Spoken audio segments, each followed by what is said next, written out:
The ballroom at the Plaza Hotel glittered under chandeliers, the kind of light that made diamonds on wrists sparkle like they were alive.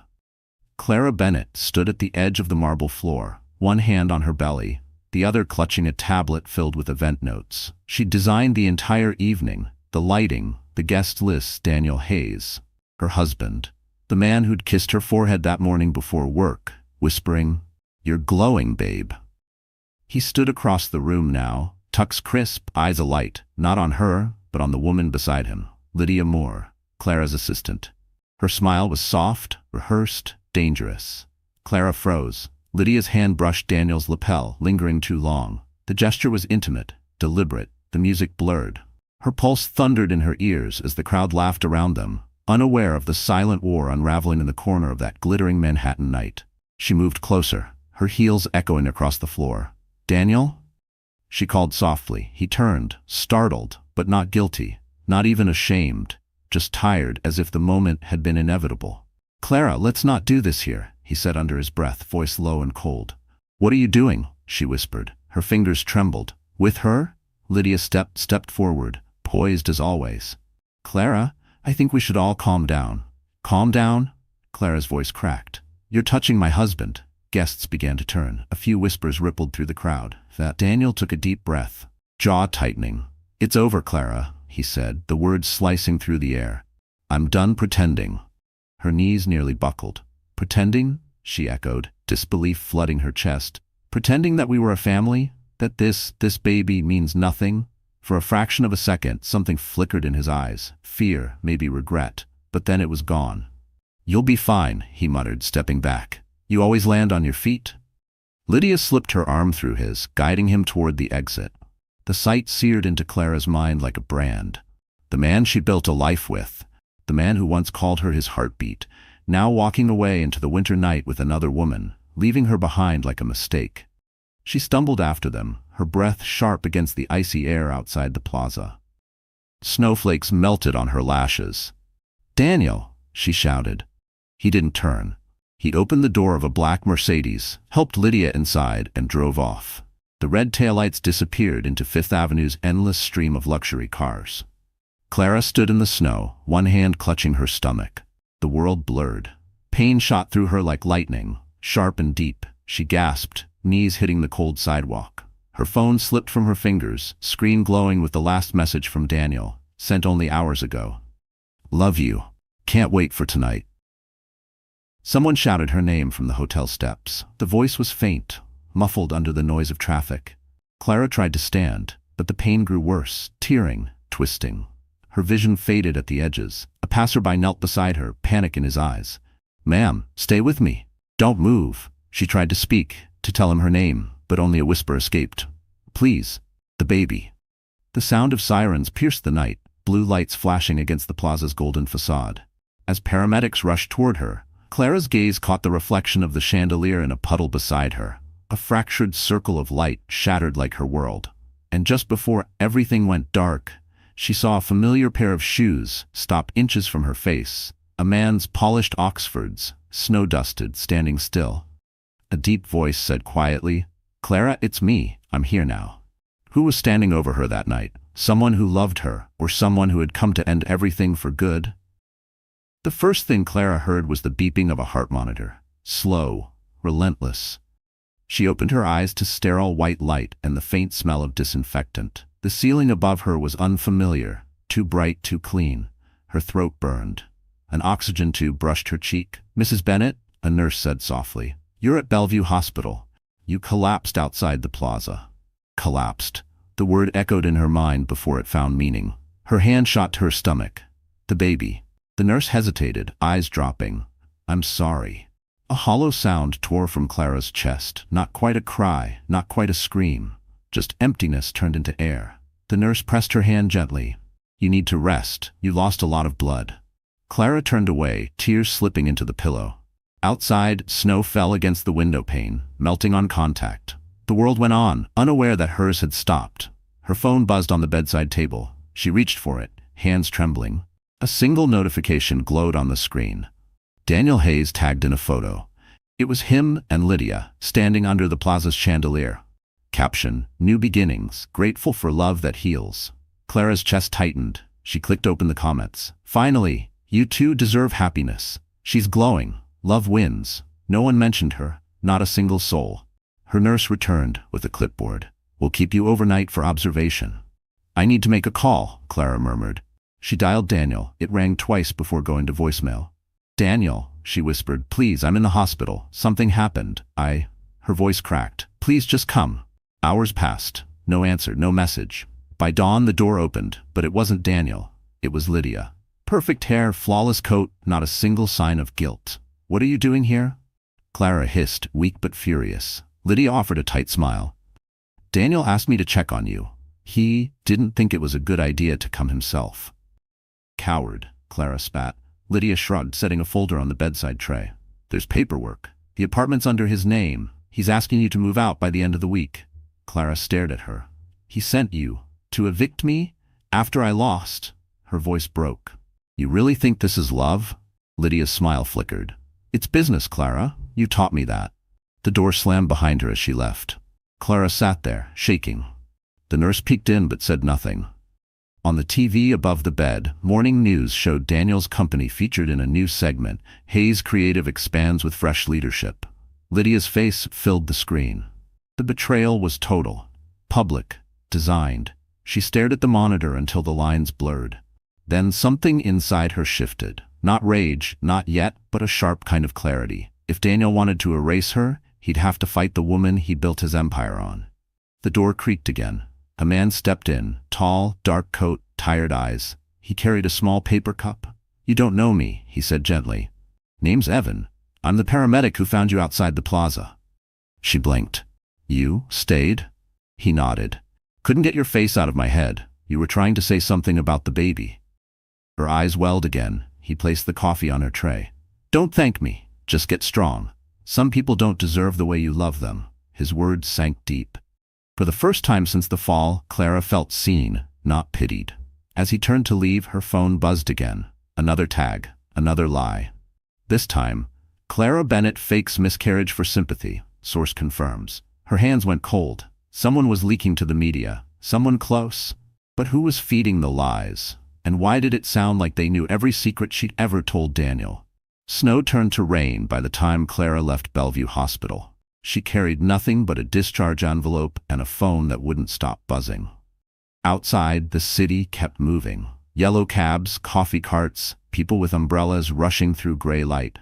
To them, she was invisible. To the internet, she was a headline. Her own reflection stared back from the digital billboard across the street. A gossip site had plastered her face under the caption, Pregnant PR director caught faking miscarriage to win back husband. Her stomach twisted. She'd spent 10 years building a reputation for precision, for integrity. Now 1,000 strangers were dissecting her grief like it was entertainment. At a Starbucks on Madison Avenue, she sat by the window, hands trembling around a paper cup. 2 women at the next table whispered, That's her, right? The one who staged the scene at the plaza? Clara stared at the foam swirling in her latte. She wanted to tell them the truth, to scream that she'd lost everything. But what good would it do? The internet had already chosen its villain. Her phone rang. Unknown number. She almost didn't answer. Clara Bennett? The voice was female, crisp. This is Laura from HR. The board met this morning. Given recent press, we have to terminate your contract effective immediately. Laura, please. It's out of my hands. You'll receive severance once the investigation clears.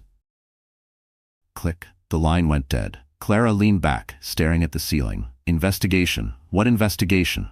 Her agency had been her life. She'd founded it with Daniel. They built it from a spare bedroom startup into a $1 million firm on Soho's Lafayette Street. Now he'd taken it and rewritten the story. Her email pinged. Access revoked. Then another. Account ownership transferred. Her pulse hammered. She opened her browser, typing the company site. The homepage loaded slowly, then flashed with a new banner. Hayes Creative Group, new vision, new leadership. Lydia Moore, executive director. She almost dropped her phone. Lydia hadn't just replaced her, she'd become her.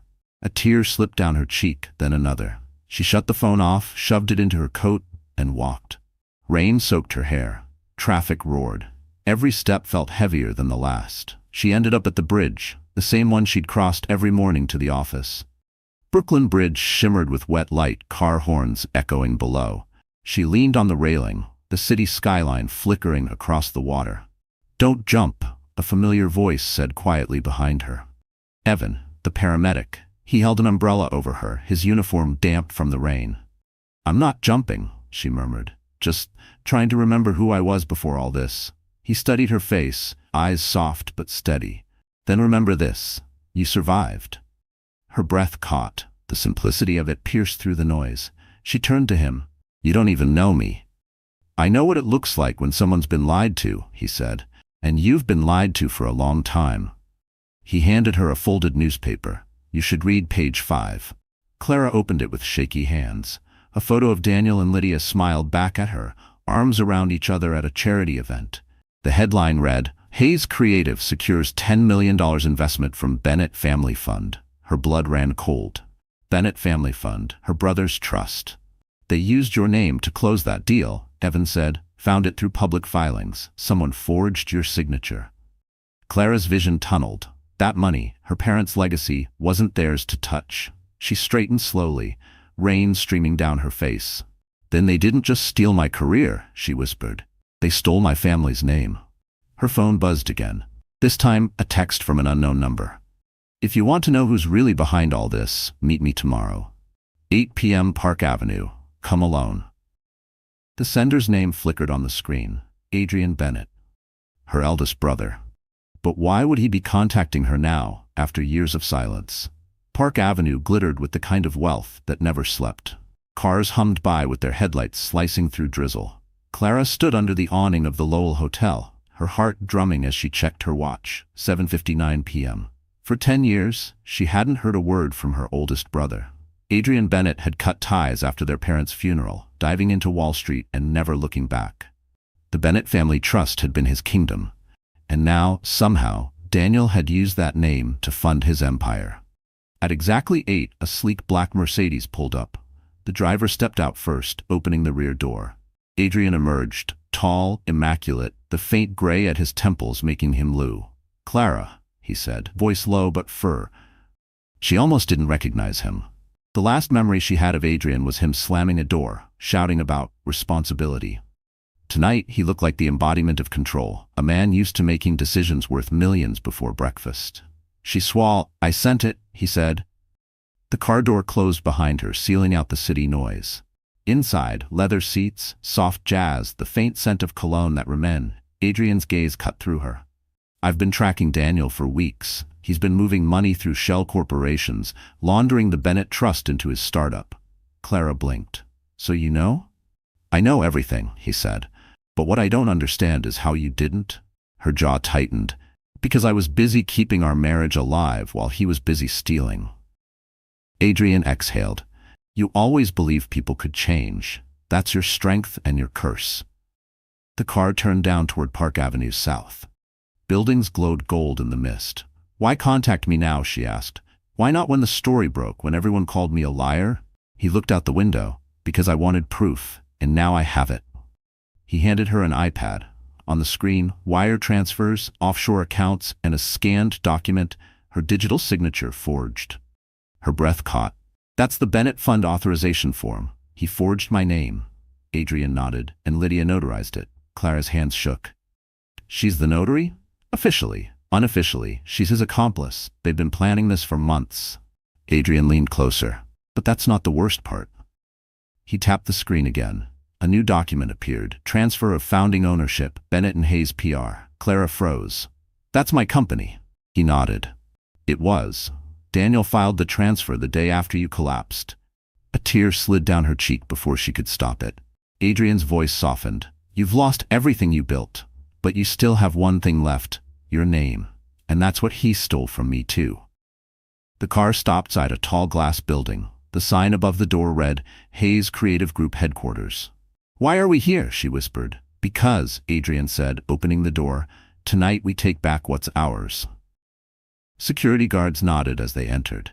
The lobby smelled of money and power. Marble floors, gold accents, a receptionist who didn't dare ask questions. Inside the elevator, Clara's pulse pounded. "What's the plan?" Adrian adjusted his cufflinks. Simple. You walk in, smile, act like the co-founder you are. Let him see the one thing he thought he destroyed, your confidence.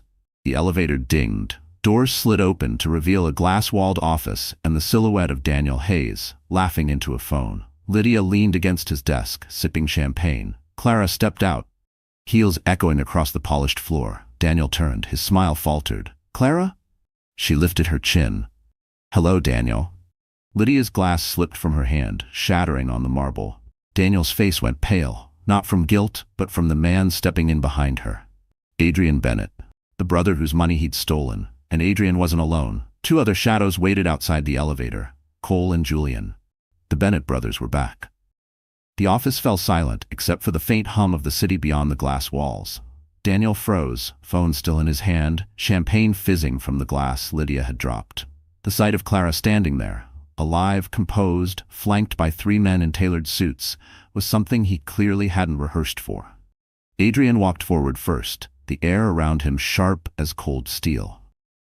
"Nice office," he said casually. "Almost looks like you can afford it." His tone carried that Wall Street calm that meant danger. Daniel tried to recover.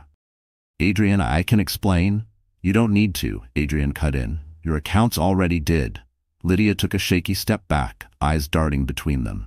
"This is private property. You can't just barge in here." Cole Bennett smirked. "Funny, since half this property was financed with Bennett trust funds." He held up a folder. "We traced every cent." Julian closed the door behind them. "And legally," he added, "that makes this an ongoing criminal investigation. So technically, we can barge in." Daniel's face turned crimson. "You people think you can intimidate me? I built this company from scratch." Clara's voice sliced through his words. "We built it. Together? You just turned it into a playground for lies." He scoffed. "You always dramatize everything. You lost it, Clara. The stress, the fake miscarriage stunt." "Don't." Her voice cracked like glass. "Don't you dare call my child a stunt." Lydia shifted uncomfortably. "Daniel, maybe we should." "Shut up, Lydia," he snapped, instantly confirming what everyone already knew. He was losing control. Adrian placed his tablet on the desk, tapping the screen. "This," he said, "is a copy of your offshore transfers. Cayman, Malta, Zurich, all tied to Bennett accounts." He turned the screen toward Daniel. "That's felony fraud, by the way." Daniel swallowed hard, eyes darting to Clara. "You don't have proof the signatures are real." Julian smiled faintly. "Actually, we have proof they're not. The notary is your little girlfriend here." He looked at Lydia. "You notarized every forged document? Care to comment?"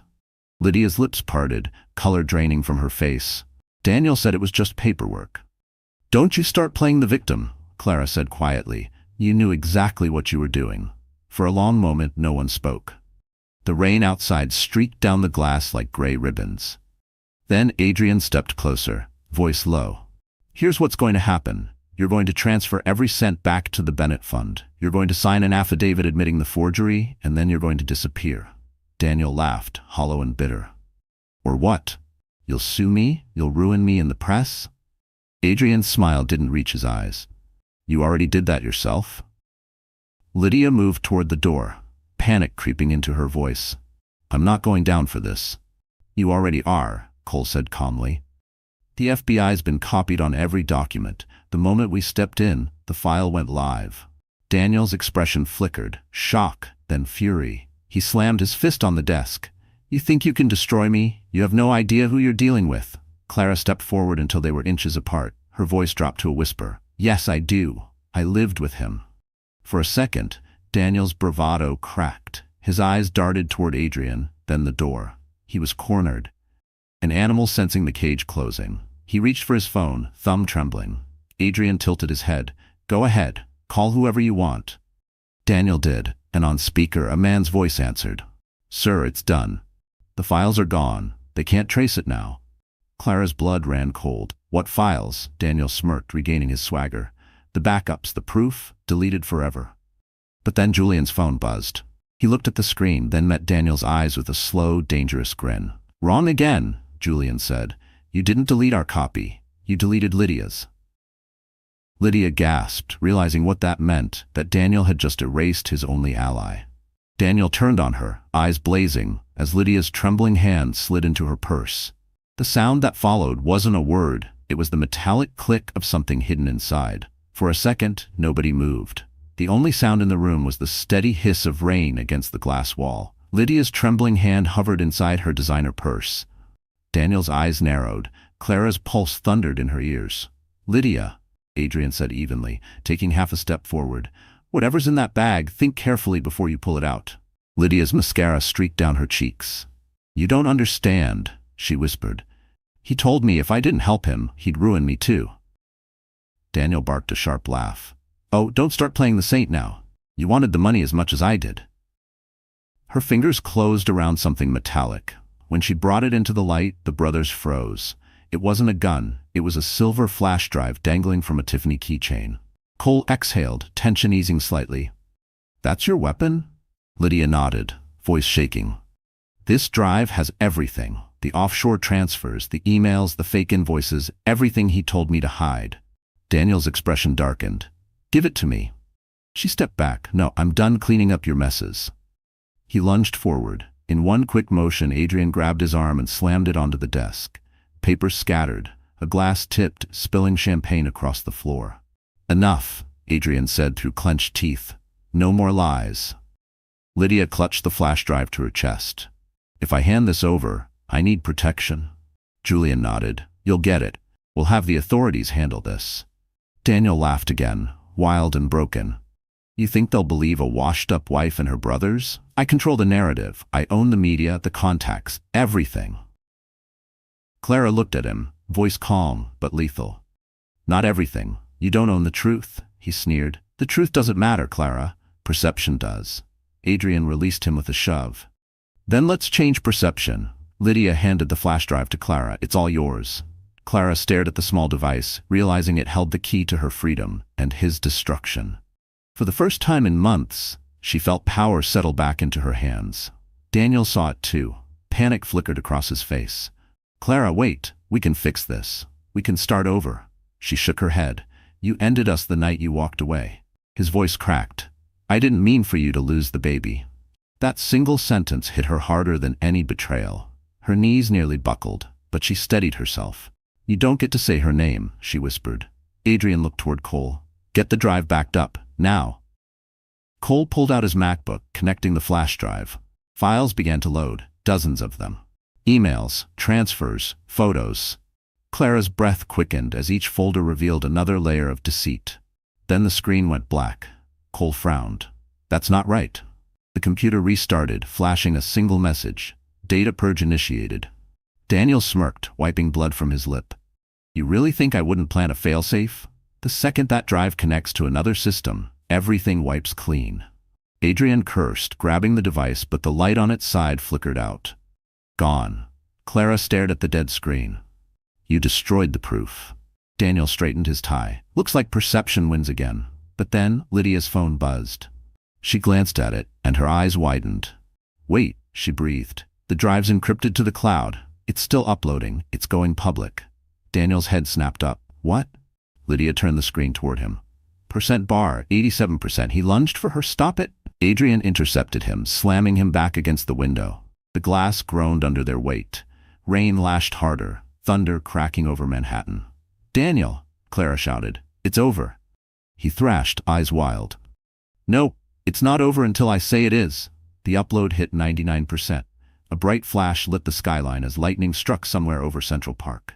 Then came a deafening crack. The window shattered, and Daniel Hayes vanished into the storm below. Word count? 600 exactly. "Would you like me to continue with part 7, the fall and the storm aftermath next?" 600 words, same cinematic tone. For 3 long seconds, no one breathed. The sound of shattering glass still rang in Clara's ears, mingling with the howl of the storm outside. Wind ripped through the office, scattering papers like snow. The city below flashed with red and blue light from the chaos of Fifth Avenue. Daniel Hayes was gone. Adrian grabbed the window frame, pulling Clara back from the edge. "Stay away from the glass," he shouted over the wind. Rain lashed through the opening, soaking his suit. Cole hit the alarm button. Lydia stood frozen, eyes wide, hand over her mouth. "Oh my God," she whispered.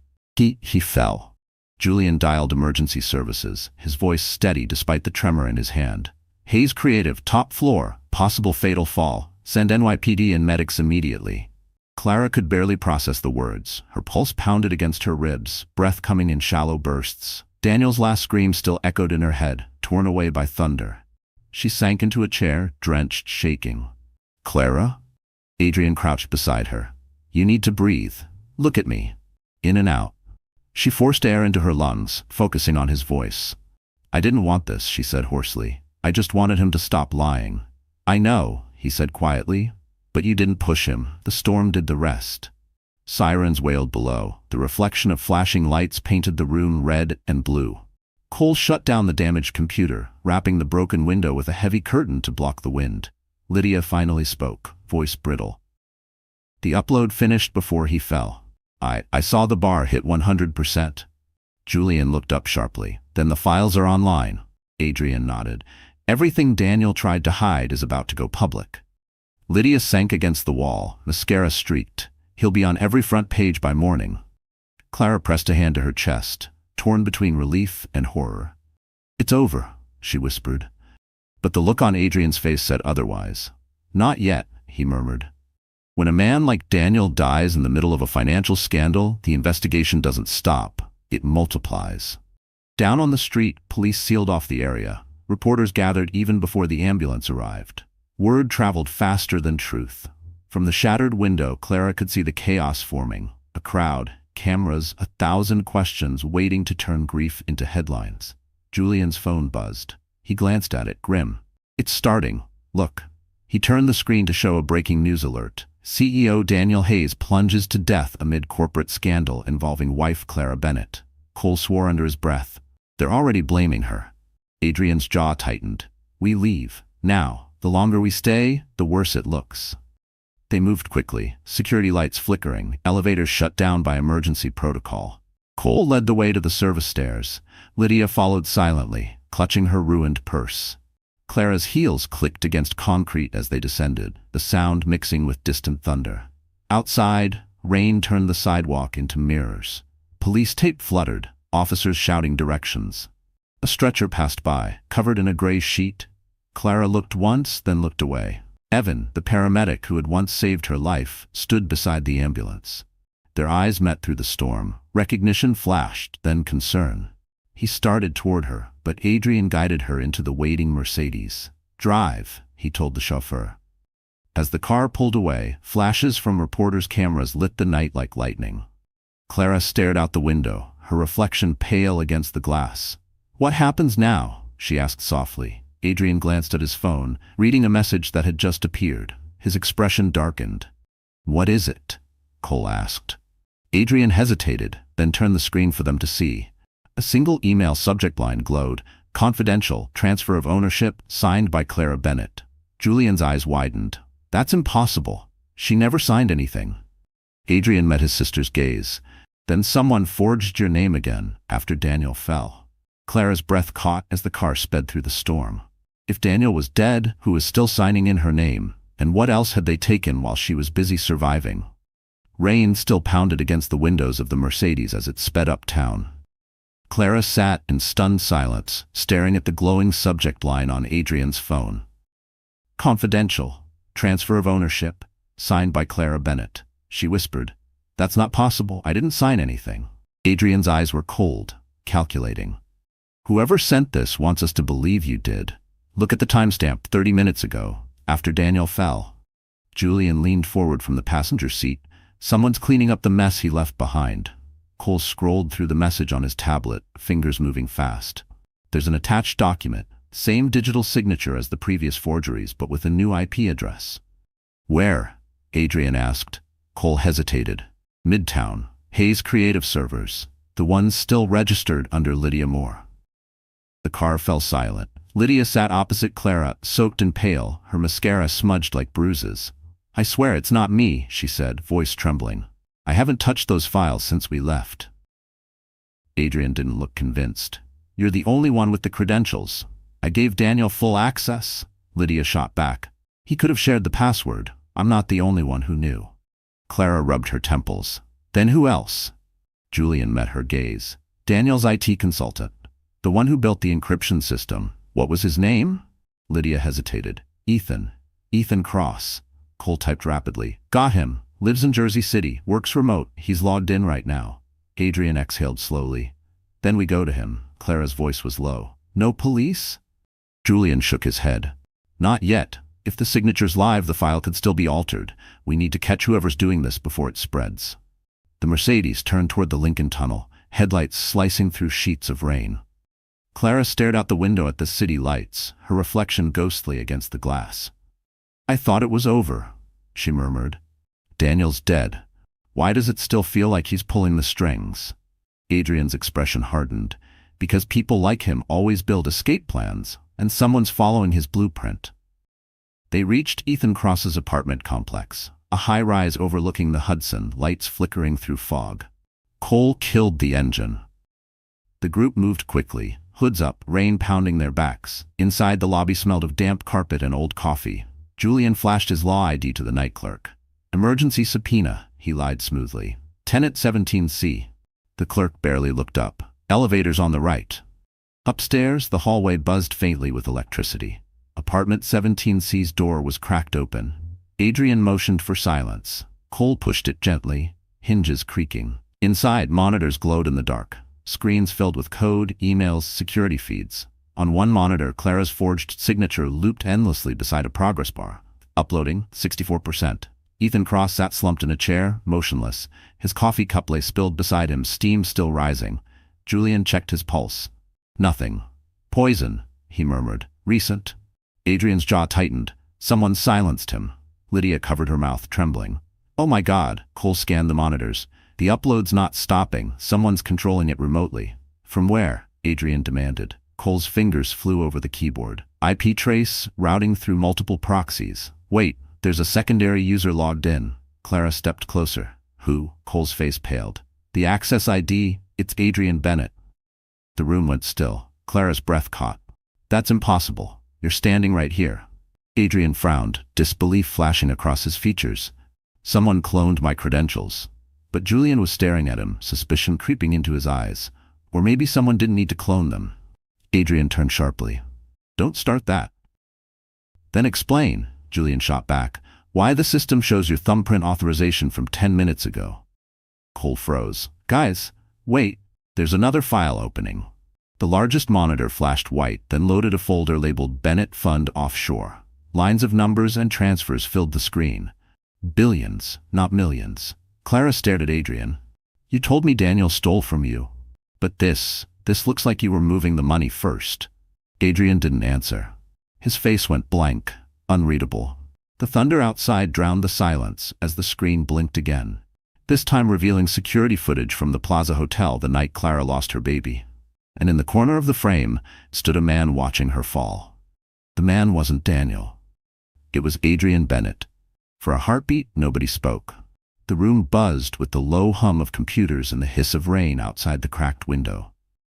The frozen image on the monitor showed the impossible. Adrian Bennett, standing in the plaza's corridor the night Clara had fallen, his face half hidden by a security cap, watching, unmoving. Julian stepped forward, disbelief carved into every line of his face. That can't be real. Cole swallowed hard. It's time-stamped, same night, same camera feed. No editing marks. Clara's voice came out as a whisper. Adrian, why were you there? Adrian stared at the screen, expression unreadable. I wasn't, he said finally. That's not me. Julian snapped. Then explain the thumbprint login, the offshore accounts, the file labeled Bennett Fund. You want to keep lying? Adrian turned slowly. You think I staged all of this? You think I watched my sister lose her child? The thunder outside cracked like a gavel. Clara felt her stomach twist. Tell me the truth, Adrian. Were you there that night? He hesitated, too long. I went to confront Daniel, he said quietly. I found out he'd been borrowing against the trust. I tracked him to the plaza, but when I arrived, it was chaos.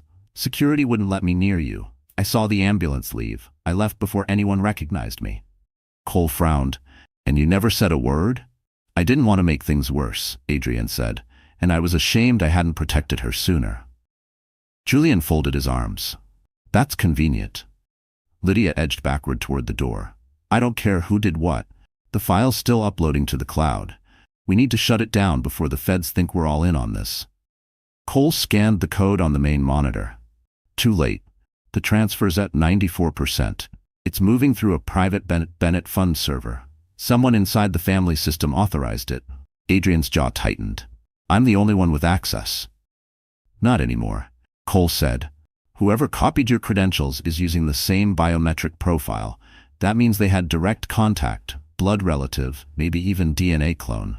Julian's eyes narrowed. There's only one other Bennett with your genetic clearance.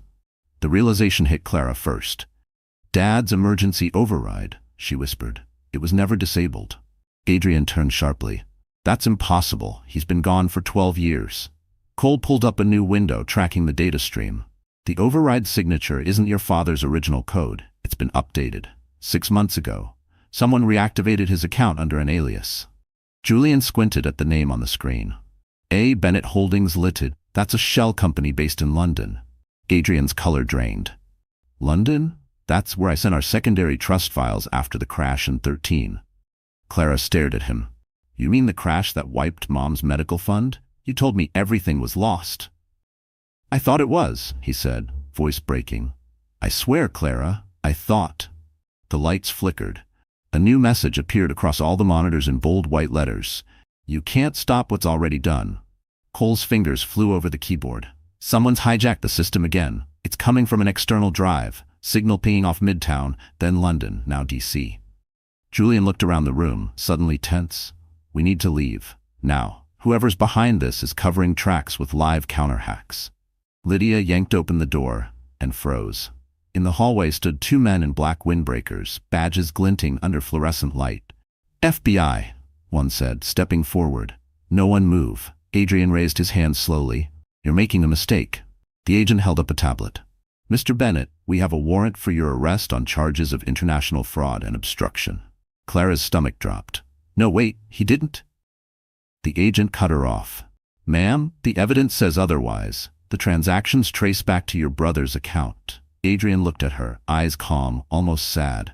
Clara, listen to me. Don't trust anyone, not even the one standing next to you.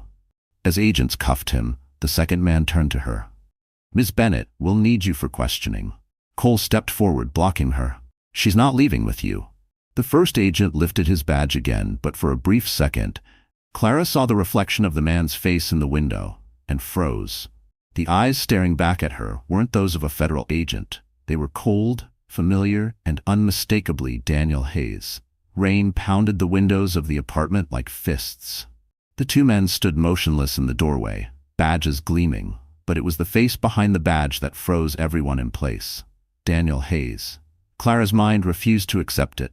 She had seen him fall, heard the glass explode, watched the storm swallow him whole, and yet there he was, perfectly alive, rainwater dripping from his black windbreaker. Julian's voice broke first. That's impossible. Daniel smiled thinly. You'd be amazed what money, timing, and a well-placed stunt coordinator can do.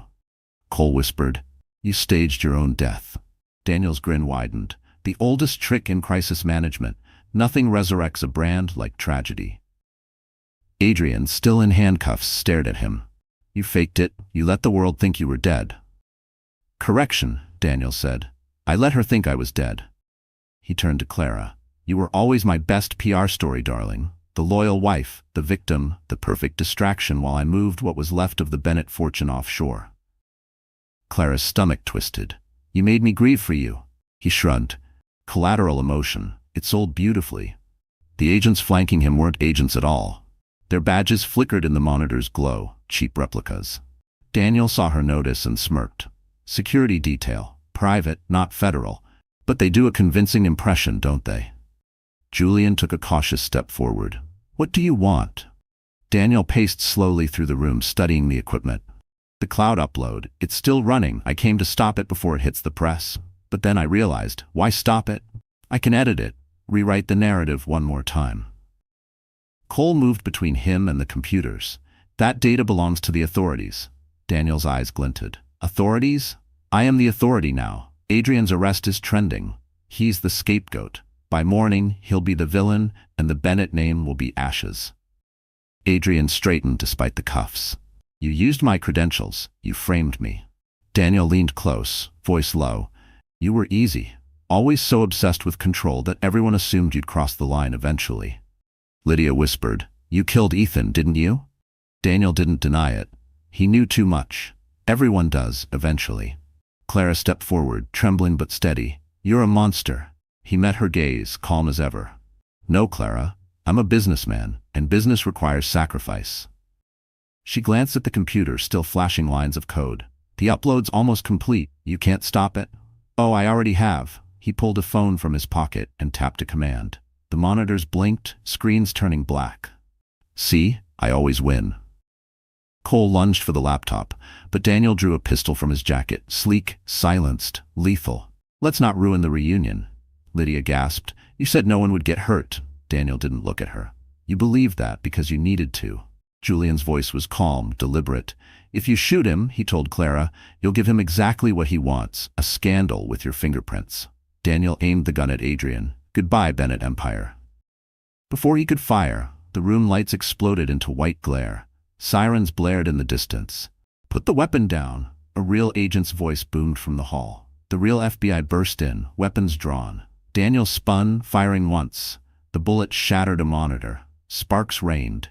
Agents tackled him to the floor. The pistol skittered across the tiles. Adrian collapsed against the wall as an agent unlocked his cuffs. Cole caught Clara before she fell. Smoke and rain mixed in the air. One agent held Daniel face down, knee on his back. You're under arrest for fraud, conspiracy, and attempted murder. Daniel laughed into the floor. You can't kill a story. By sunrise, I'll be trending again. Clara stepped closer, voice trembling but strong. No, Daniel. By sunrise, the story ends. He looked up, blood on his lips, smiling. You think you've won? She leaned down, eyes steady. No, I just survived. Then the agent's radio crackled with new orders, something urgent from Washington. The words made every head turn. Transfer all suspects to federal custody. Priority witness. Clara Bennett. Red and blue lights flickered through the shattered glass as agents moved in waves. The air in the office smelled of ozone and wet paper. The storm outside hadn't stopped. Clara stood in the middle of it all, wrists trembling, watching Daniel Hayes being dragged to his feet. Even cuffed and bleeding, he still wore that faint, infuriating smile. An agent touched Clara's shoulder. Ma'am, you need to come with us. Federal custody, protective order. Julian stepped forward. She's the victim here. Maybe, the agent said, but someone's been using her signature on active transfers. We need to keep her secure until we know who's behind it.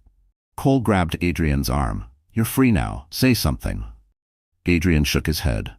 They won't listen. The narrative's already written. Daniel laughed softly. Told you. Perception always wins. The elevator doors opened. Clara's reflection flashed in the chrome. Soaked hair, bruised eyes, the look of a woman pulled too far into other people's lives. She followed the agent without a word. The city swallowed her again. They moved her through downtown in an unmarked SUV. Rain streaked the windows. Times Square glowed like a fever dream. Two agents sat up front, silent. One of them typed on a tablet. Clara caught the faint reflection of her own photo on the screen. Person of interest. Clara Bennett. She whispered, You think I'm involved? The driver said quietly, Ma'am, the Bureau thinks everyone's involved until the dust settles. When they reached the federal building on Varick Street, a guard opened a side entrance.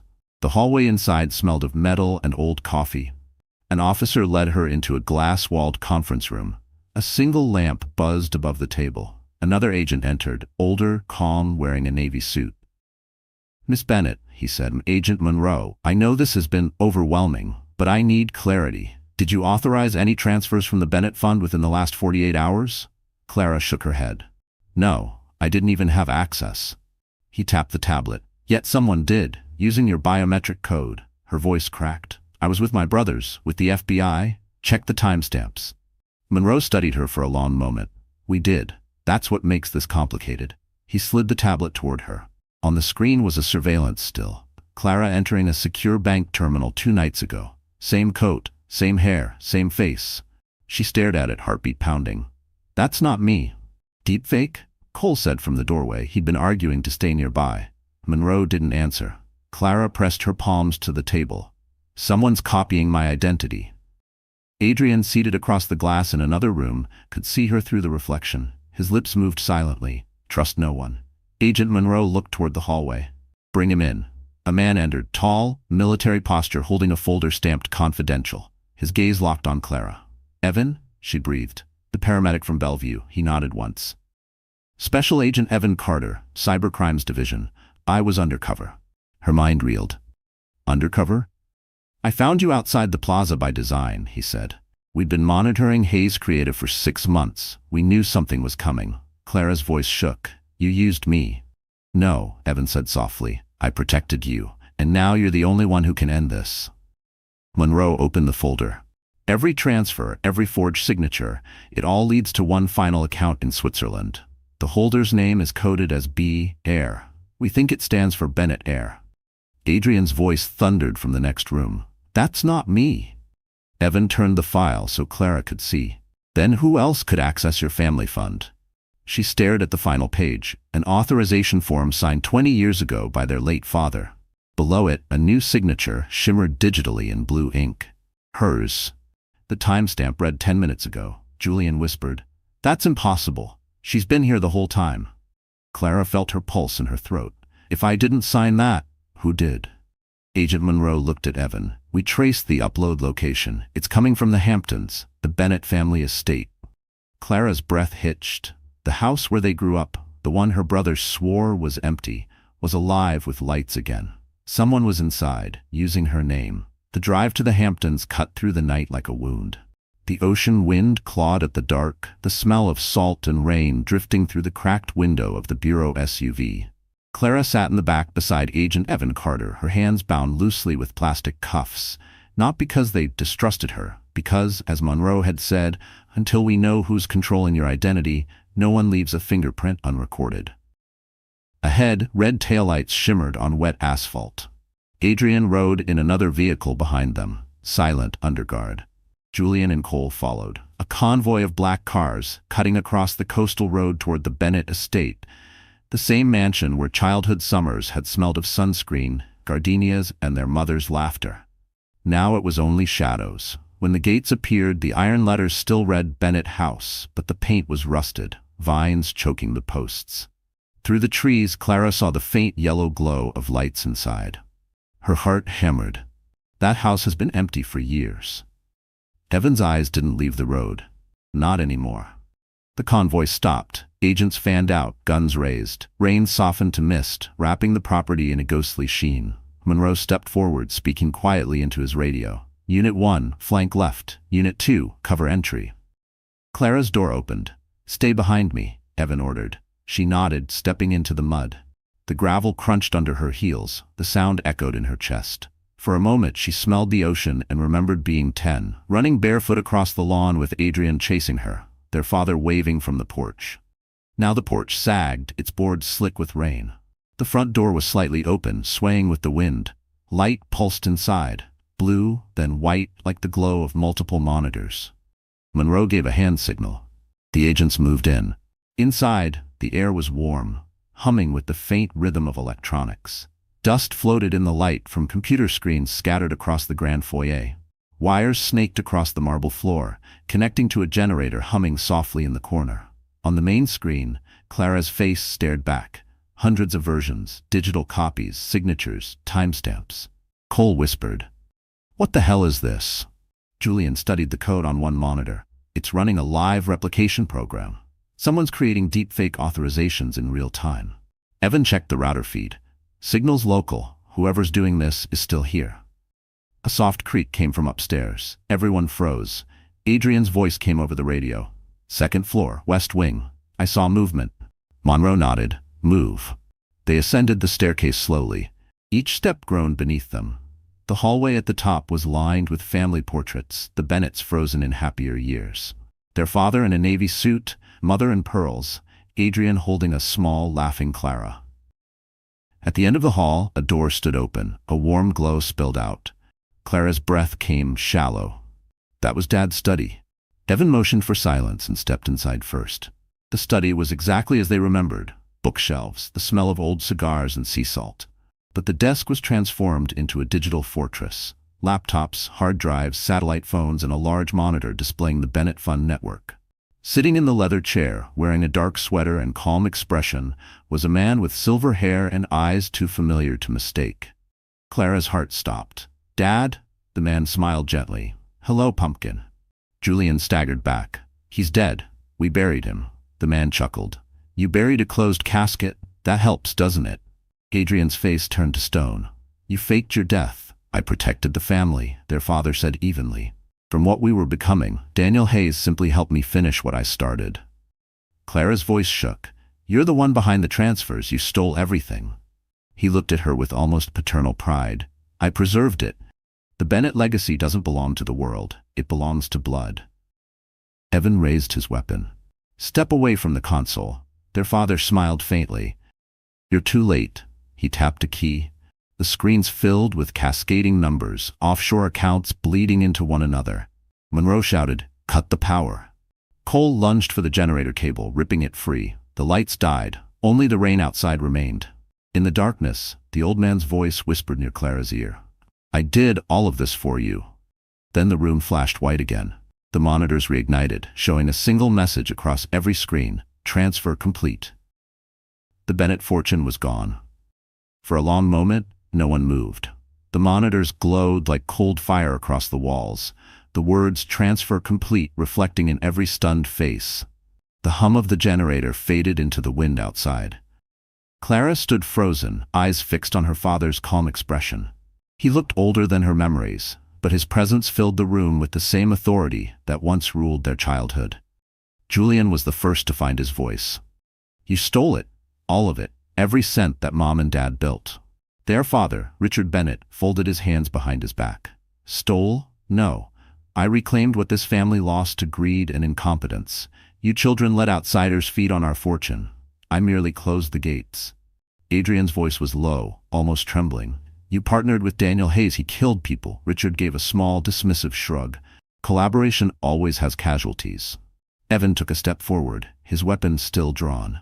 "Sir, you've committed multiple felonies across state and international lines. You need to come with us." Richard's smile barely moved. "You think handcuffs will stop this? The money isn't here. It's been restructured into foundations, legally, permanently. The Bennett name will outlive all of you." Clara's voice broke through, raw and shaking. "You let me believe you were dead. I cried for you every day for 12 years. Richard looked at her then, the faintest flicker of regret shadowing his eyes. "I did what I had to do, Pumpkin. You would never have understood." "I understand enough," she said, stepping closer. "You used your children as decoys. You let Daniel ruin my life so you could hide behind the scandal." He didn't deny it. "Distraction is the foundation of power. I gave you that pain so no one would look deeper." Julian swore under his breath. "You're sick." Evan's radio crackled. "Agent Carter, back up en route. We have movement outside, multiple heat signatures." Cole moved to the window. "They're not agents. Black SUVs, unmarked." Richard's tone was almost amused. "Ah, the investors. They've come to ensure their shares are delivered." Adrian grabbed him by the collar. "You sold us out to criminals." Richard met his son's glare without flinching. "To financiers, there's no difference." Monroe barked orders through his radio. "Secure exits. Evacuate now." Evan motioned to Clara. "We have to go." But she wasn't listening. Her eyes had locked onto a flash drive still plugged into the central monitor, a duplicate drive, identical to the one Lydia had used. "That's the key, isn't it?" she whispered. "Everything's mirrored here." Richard's face changed. "Don't touch that." She reached for it. He moved faster than she expected, slamming his hand down on the desk. "You don't know what you're doing." "I know you stole my life," she said, voice trembling but fierce. "And I'm taking it back." She yanked the flash drive free. Alarms shrieked instantly. Red lights pulsed across the ceiling. The monitors went black, replaced by a countdown timer. 59. Evan shouted. He rigged a data purge. Cole pulled her toward the door. "We have to move, now." Richard laughed softly behind them. "You can't outrun legacy, Clara. Even if you erase the files, the money's already gone." Adrian turned back, fury breaking through his calm. "Then I'll erase you." He lunged, driving his father back into the desk. The two men crashed against the shelves, books scattering like leaves. Julian and Cole dragged them apart as the timer hit at 20. Evan grabbed Clara's hand. "Run!" They burst down the staircase, alarms echoing through the halls. The old house seemed to shake with every beep. Outside, rain pounded the driveway where black SUVs skidded to a stop. Men in suits poured out, shouting in a language she didn't recognize. Behind them, through the open door, she saw her father standing at the study window, calm even as red light flashed across his face. He raised his hand, not in farewell, but command. Then the countdown hit 01. A flash of white erupted from the study windows, followed by a deep roar that shook the earth. Clara was thrown to the ground as glass and fire exploded into the night sky. For a moment, there was only wind and silence. Then a faint metallic sound clinked beside her, a flash drive, scorched but intact, lying in the wet grass. And when she looked up through the smoke, she saw a figure walking out of the flames. It wasn't her father. It was Adrian, alive, but holding something glowing in his hand. The drive had another twin. Flames tore through the night like living things. The Bennett estate burned in roaring columns, lighting the coastline in shades of gold and black. Clara coughed through the smoke, pushing herself up from the mud. The flash drive still glowed faintly beside her shoe, its metal casing scorched, the engraved letter B warped by heat. Adrian stumbled out of the wreckage, clutching another identical drive. His face was streaked with ash, his suit half-burned, but his eyes were alive, sharp and fever-bright. Cole and Julian ran toward him. "You're insane!" Julian shouted. "The place could have killed you." Adrian ignored them, staring at Clara. "You found one," he said, voice hoarse. "Good. There were 2 backups, one for him, one for me." Clara frowned, still gasping for breath. "What do you mean for you?" Adrian hesitated, then looked at the burning house behind him. "Dad planned everything. Every dollar he moved, every account. It all required dual authentication. One code from him, one from me. He built me into the system." Cole's eyes widened. "You're saying?" "I was his failsafe," Adrian cut in. "He told me before he disappeared that the family legacy had to be protected. I didn't know what he meant until I found out Daniel was part of it. By then, it was too late." Evan approached, gun still drawn. "And now?" Adrian held up the second drive. "Now the control passes to me. I can reroute the funds, freeze the accounts before they vanish overseas." Clara took a step closer, rain sliding down her face. "That's not saving us. That's becoming him." Adrian met her gaze. "Someone has to clean this up." Julian barked a laugh that wasn't amusement. By playing God with billions of stolen dollars, that's how he justified it too. The agents regrouped behind Evan. Monroe's voice came over the comms, distorted by static. "Carter, status report. Extraction inbound. Do not engage." But Adrian wasn't listening. He plugged the drive into his wrist device, a small encrypted console he'd built for his fund operations. The screen flickered, code spilling across it. "If I act now, I can redirect everything to the U.S. Treasury, lock the network permanently. No one profits." Clara reached for his arm. "Adrian, stop. Let the Bureau handle it." He pulled away, jaw tight. "You think they won't bury it?" "This isn't about justice, Clara. It's about control. Dad knew governments, corporations. They all feed from the same vein." Cole stepped between them. "We can end this without another body." But then, from the smoke, a voice called, faint, ragged. "Adrian." Everyone turned. Through the haze, a shape moved. Richard Bennett, burned but alive, crawling down the steps, one hand clutching his chest. Clara's heart lurched. "Dad!" He looked up, half his face blackened, eyes wild. "Don't let him run the code." Adrian froze. "You're supposed to be dead." Richard coughed blood, smiling weakly. "You still don't understand. The system isn't just money. It's people. It's leverage. You trigger that command, and the network activates every shell company linked to criminal financing. You'll unleash it." Evan lunged forward. "Adrian, drop the drive." Adrian stared at his father, then at Clara. "He's lying. He's always lied." Clara shook her head, tears mixing with rain. "Maybe, but if there's even a chance he's right, don't do it." Adrian's finger hovered over the final command. "If I stop now, everything he built lives on. All those men outside, all those accounts, they'll own us forever." Richard's voice cracked. "If you press that key, you won't save anyone. You'll become the trigger for everything I created." The storm roared, wind howling through the broken windows. Adrian whispered, "I'm sorry, Clara."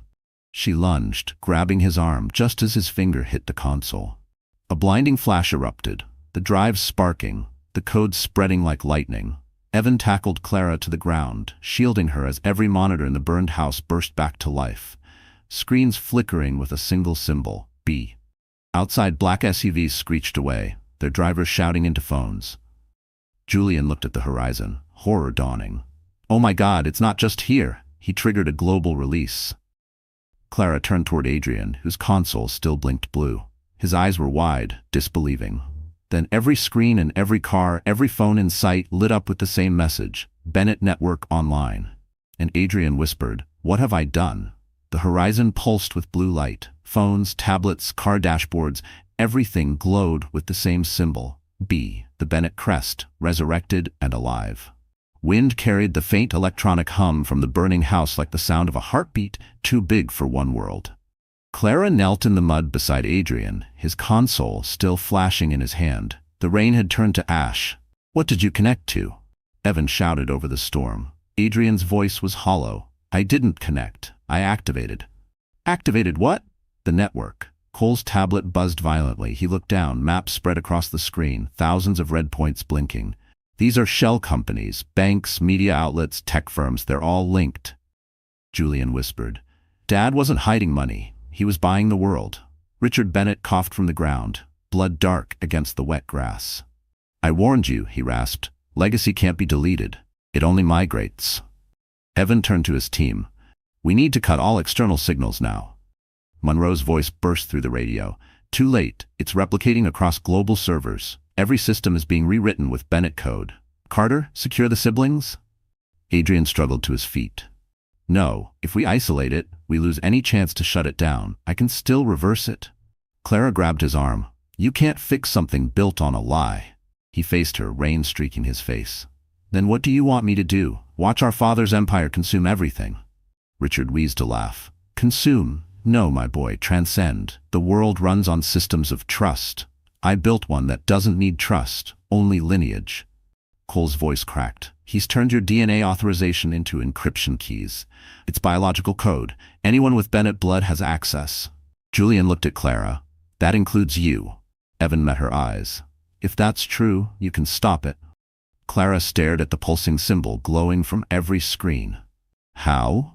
Adrian hesitated, then held up the second drive. "The network has a failsafe. Dad told me it was for emergencies. A shutdown protocol hidden in the core database, but it needs dual authentication again. His and yours." Richard's eyes flickered. "You'll destroy the entire system." "Exactly," Clara said. She moved toward the burning house. Evan followed, gun drawn, but she shook her head. "If this ends tonight, it ends with us." Inside, the air burned thick with smoke and melted plastic. Sparks rained from the ceiling. The main server still flickered in the corner, shielded by fireproof glass. The symbol B spun like a coin of light. Adrian set the drive into the console. "When I trigger it, you have 10 seconds to place your hand on the scanner. It'll read our DNA simultaneously." Richard shouted from outside, voice raw. "Clara, if you shut it down, every cent tied to the Bennett Fund disappears. Billions, charities, hospitals, schools, you'll erase them all." She turned back toward the door. "You built those programs to clean your reputation. They were never real." He shook his head. "They are now. Real people will suffer." Clara looked at Adrian. "Do it." He hesitated, tears cutting through soot. "Dad's right. Maybe this system's too big. Maybe shutting it down kills everything," she whispered. "Then let it die with us." He entered the command. The console beeped. 10 seconds. She placed her hand on the scanner beside his. Blue light surged beneath their palms. The symbol on the monitor trembled. Outside, Richard screamed, staggering toward the flames. "You don't know what you're destroying." The server roared to life, lights blinding. Numbers cascaded faster than they could see. 5, 4, 2.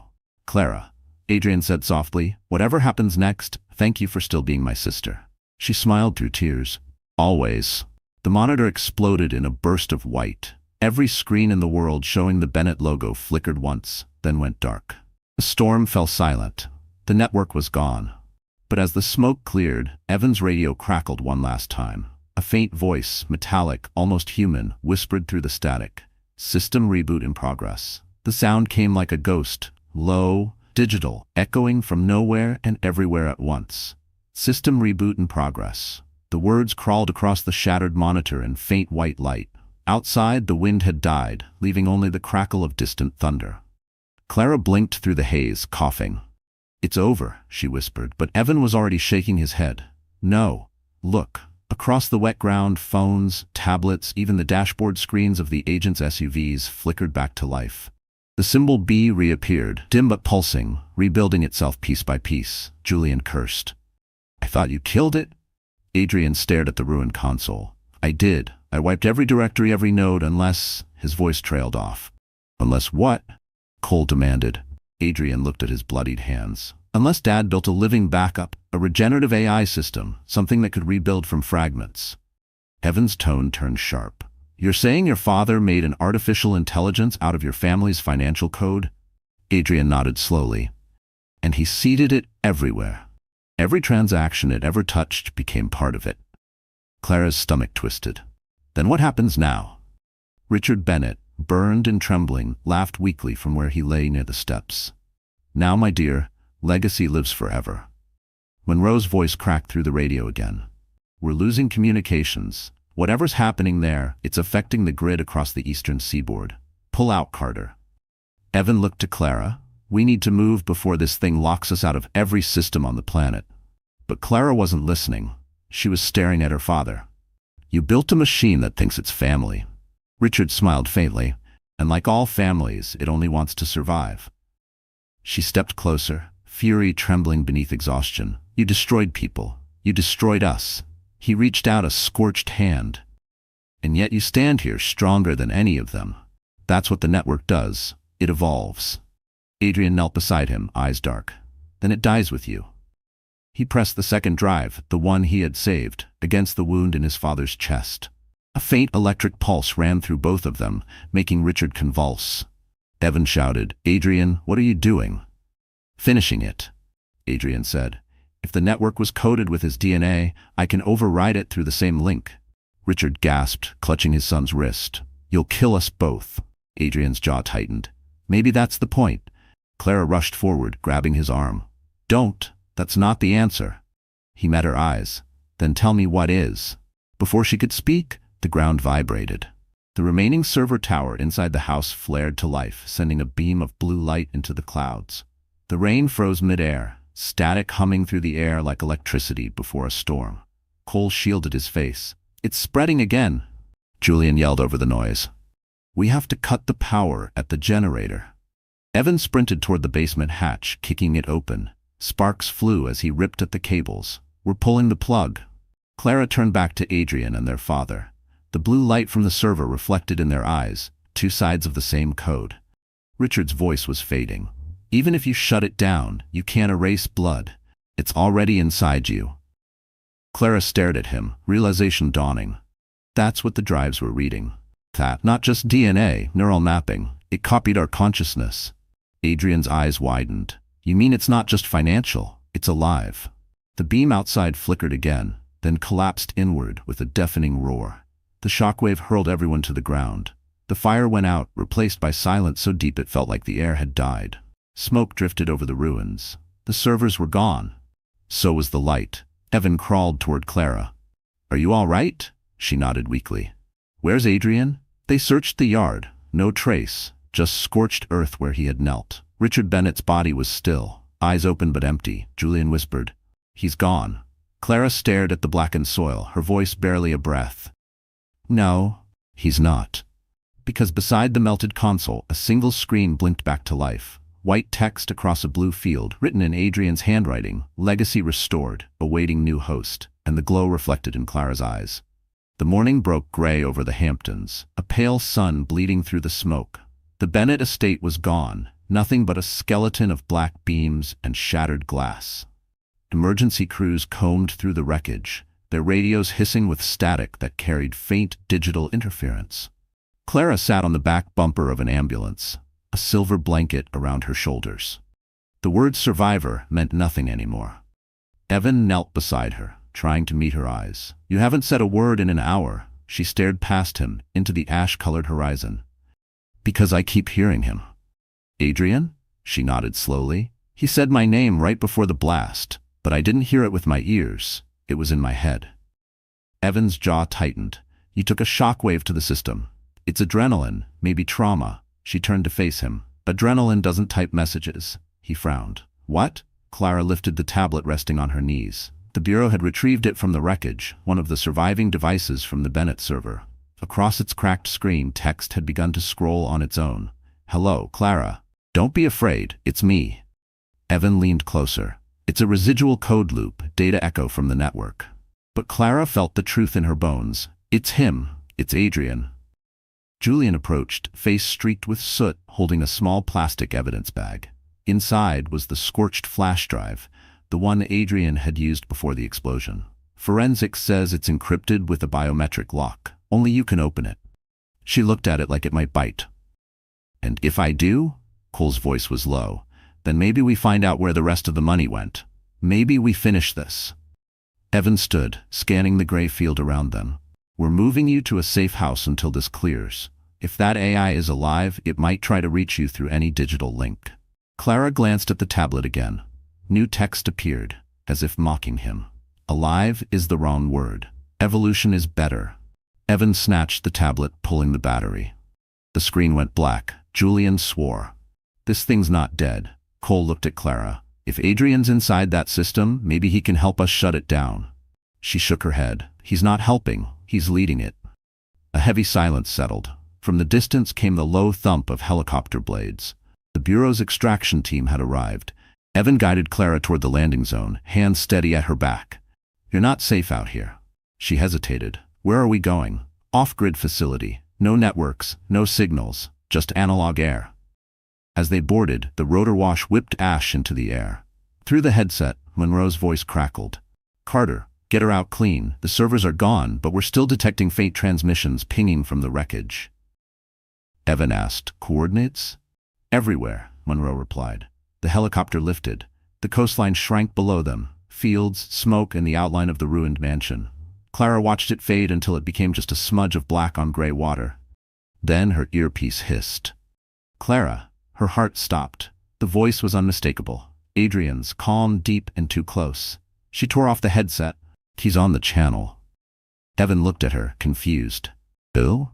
The control panel lights flickered. The digital altimeter changed color from green to blue.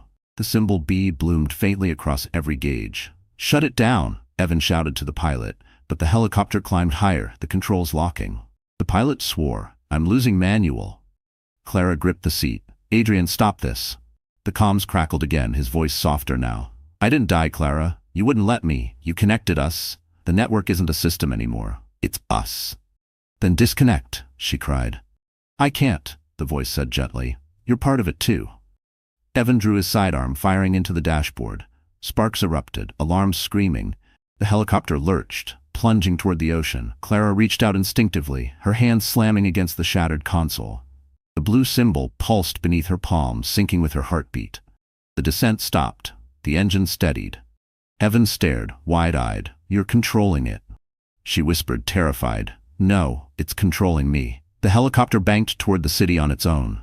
Below, the skyline flickered as thousands of windows lit with the same cold blue hue. And in her mind, Adrian's voice whispered again, tender and infinite. "Welcome home, Clara." The helicopter sliced through the dawn sky, heading toward Manhattan. Below, the city glimmered in fractured light, too quiet, too still. Clara sat rigid in her seat, eyes locked on the console glowing faint blue under her trembling hand. Every instrument on the panel pulsed in rhythm with her heartbeat. Evan's voice came sharp through the headset. "Clara, talk to me. What's happening?" "I don't know," she said, her voice shaking. "It's inside me. I can feel it, like static under my skin." Cole leaned forward from the jump seat. "The networks merged with her biosignal. She's become a relay," Julian swore. "So she's broadcasting this thing? To where?" Evan pointed out the window. "Look." Across the skyline, building lights flickered in sequence, uptown to downtown, like a living circuit waking up. Digital billboards on Fifth Avenue flashed the Bennett crest, one by one, until the entire stretch shimmered blue. Clara whispered, "It's rebuilding." Evan grabbed the radio. "Monroe, Carter here. We have mass activation across New York. Repeat, mass activation." The network's using Clara as a host. Static answered. Then Monroe's strained voice. "We're seeing it too. It's not just New York, it's global. The Bennett protocol's live again. Get her grounded." The helicopter jerked violently, descending without command. The pilot screamed, "It's flying itself." Clara squeezed her eyes shut, hearing Adrian's voice inside her head, gentle, almost loving. "Don't fight it, we're stabilizing. You'll understand soon." She shouted aloud, "Stop using my mind!" Evan grabbed her shoulders. "Clara, listen to me. You're still in control. You're stronger than this." Her voice broke. "You don't hear him. It's Adrian. He's not gone. He's—" The helicopter leveled out, now hovering above the East River. Below them, a floating barge sat anchored near the docks, filled with antennas and servers glowing blue. Cole looked down.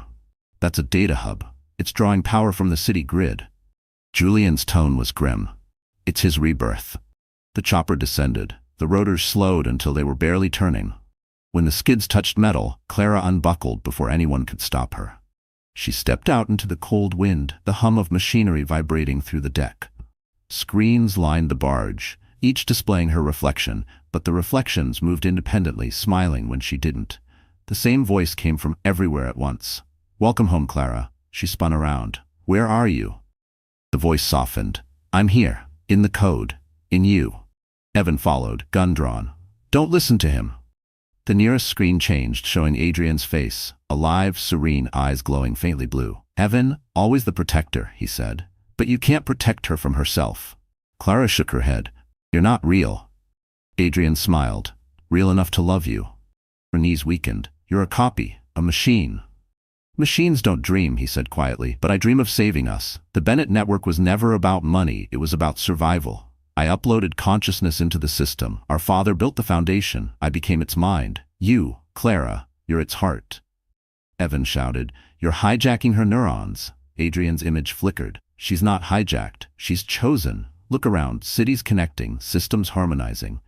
No more greed, no more corruption. Order." Cole yelled from the helicopter, "We're losing power. He's draining the grid." Adrian's voice grew tender. "Let it go, Clara. Come with me. We can rebuild everything. Together."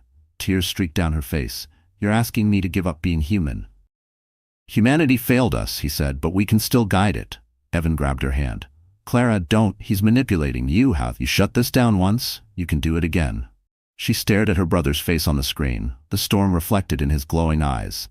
Her heart thudded, synced with the rhythm of the servers. "Adrian," she whispered, "if there's any part of you left, prove it. Let me go." For a moment, the hum paused. The lights dimmed. Then Adrian's voice came softer, sadder. "Goodbye, Clara." The monitors blinked black. The hum vanished. The silence lasted 3 seconds before the entire barge shook. One final surge of energy bursting upward into the sky. Clara collapsed as blue light exploded from the servers, arcing toward the skyline. And in every window of Manhattan, a new message appeared. 4 words that froze the world. Bennett system online, Clara host.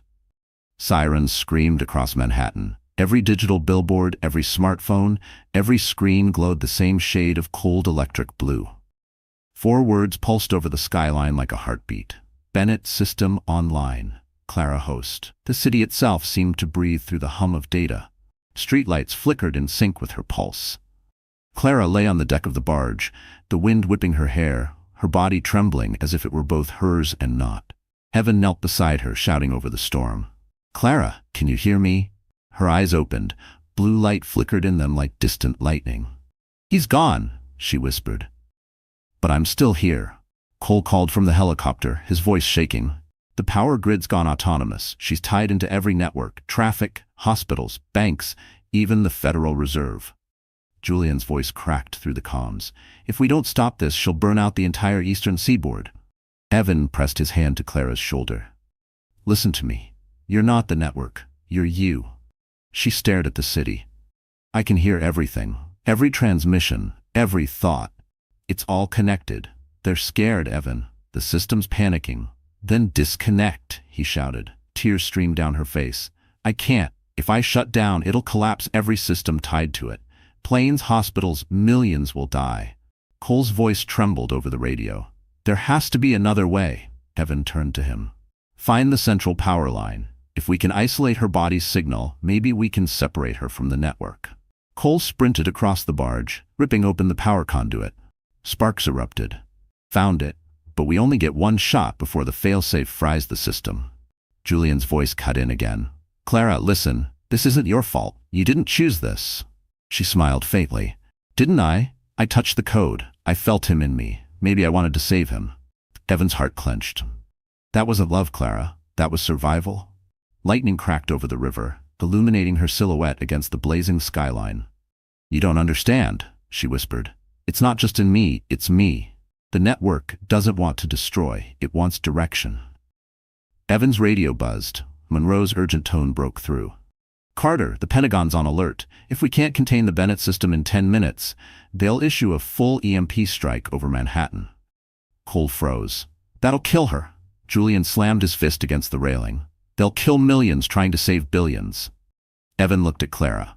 "Then we stop it ourselves. Right here." He pulled a portable EMP unit from his tactical vest, a compact sphere pulsing red. "This will sever every live connection within a 1-mile radius." Clara shook her head. "It'll stop my heart." Evan's voice cracked. "I can restart it." She reached out, fingers brushing his wrist. "You don't even know if I'm still human enough for that." The city's lights brightened suddenly, pulsing faster. Clara gasped, clutching her chest. "It's waking up. It's trying to stabilize." Evan armed the EMP. "Then we end it before it decides humanity's the problem." He raised the sphere. Clara caught his hand. "Promise me you'll remember I tried." He nodded, tears mixing with rain. "Always." She closed her eyes. "Do it." The EMP detonated with a low thud. A ripple of white light spread outward like the breath of God. Every billboard, every screen, every car light went dark. Manhattan fell silent for the first time in living memory. Clara collapsed, lifeless, smoke curling from the circuitry embedded in her skin. Evan dropped beside her, performing chest compressions, his voice breaking with each breath. Come on, don't you quit on me." Then, one faint gasp, her eyes flickered open, no longer blue but human. Evan exhaled in relief. "You're back." She smiled weakly. "It's quiet." Cole's voice came faintly from the radio. "The grid's offline. It's over." But behind them, under the deck plating, a single server light blinked back on, small, steady, blue. And deep beneath the East River, a digital whisper spread through the cables again. "Rebooting host 2.0. Manhattan lay in darkness. No hum of traffic, no screens, no light, but the faint shimmer of dawn washing over a city that had forgotten how to breathe with it. For a moment, it was beautiful. Quiet, fragile, real. Clara lay on the barge deck wrapped in Evan's jacket, pulse faint but steady. Her chest still bore faint circuit burns that pulsed softly like fading stars. "Is it gone?" she whispered. Evan checked his scanner. "Every system's offline. The EMP worked." Cole exhaled. "Then it's over." Julian leaned against the railing, staring at the skyline. "You realize what this means? The entire East Coast grid will have to be rebuilt.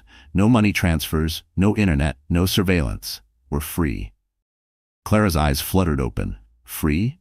She looked at her reflection in the dark water. Or just blind?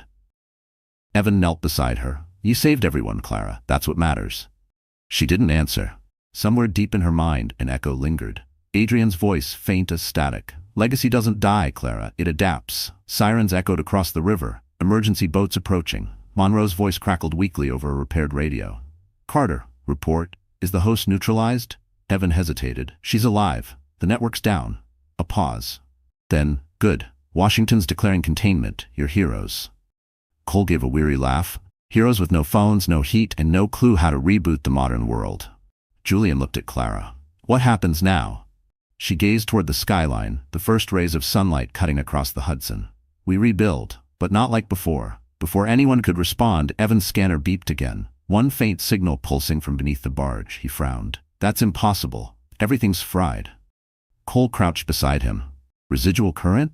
Evan shook his head. "No, it's structured. It's talking." The radio hissed. Then a voice came through, calm, familiar. "Evan," he froze. "No, you shouldn't have fired the EMP." Cole went pale. "It's him again." Julian grabbed the radio. "Adrian's dead." The voice replied. "But death's just data if you know where to store it." Clara's body stiffened. The faint glow under her skin returned, brighter this time. "He's inside me again," she whispered. Evan grabbed her hand. "Fight it, Clara. He's not real anymore." Her eyes filled with tears. "You don't understand. He's not trying to take over. He's trying to warn us." The voice came louder now, through every nearby speaker, every broken radio. "They copied me. The investors, the ones Dad sold everything to, they built a second network, offshore, untraceable. When I went down, they activated the backup. Host 2.0. Evan looked at her in disbelief. "Where?" "Everywhere," Adrian said. "It's already running through the global satellite grid. They're calling it the Bennett Initiative." Julian slammed his fist on the railing. So we never stopped it? Clara stood, unsteady but fierce. Maybe we can still change it. If I'm the original host, maybe I can override the copy. Evan grabbed her shoulders. You barely survived once. Doing it again could kill you. She smiled faintly. Maybe, but if I don't, no one else gets the choice. Monroe's voice barked over the radio. Carter, stand down. Orders from DC. Do not let Bennett re-engage with any network. But she was already moving toward the console. The faint blue circuits beneath her skin glowed stronger with every step. Clara, stop! Evan shouted, reaching for her. She turned, eyes filled with tears but also peace. Tell them I did it for us, for humanity. Then she placed her hand on the scorched console. The water around the barge rippled outward, light spreading beneath the surface like veins of fire. Every dead screen across the city flickered awake. Phones, traffic signs, hospital monitors, each showing her face, calm and luminous. Her voice echoed through the static, clear and strong. This is Clara Bennett. The system belongs to everyone now. No more control, no more secrets, only choice. Evan fell to his knees as the skyline bloomed with light. The new network pulsed gold this time. Not cold blue but warm, alive. And then her image faded, replaced by 4 words written across every screen on Earth. Bennett System Reborn, Humanity Host. The world was connected again, but for the first time, no one knew who truly held the power. So that's how our story comes to an end. And if you're still here, my friend, maybe something in this journey touched your heart too, didn't it? Because behind all the drama, the chaos, and the code, this story wasn't just about power. It was about choice, forgiveness, and what it really means to be human. Clara's fight reminds us of something Marcus Aurelius once wrote. You have power over your mind, not outside events. Realize this, and you will find strength. No matter how dark it gets, we can still choose compassion over control, truth over comfort, and connection over fear. The world may run on systems, but healing starts from within, from the quiet decision to rise again, to rebuild with love instead of pride. So, if you felt something tonight, hope, pain, maybe a spark of courage, don't let it fade. Share this story, talk about it with someone who needs a little light. And if you haven't yet, hit that subscribe button so we can keep walking through these stories together. Because in the end, we're all connected. Not by machines or data, but by the strength it takes to begin again.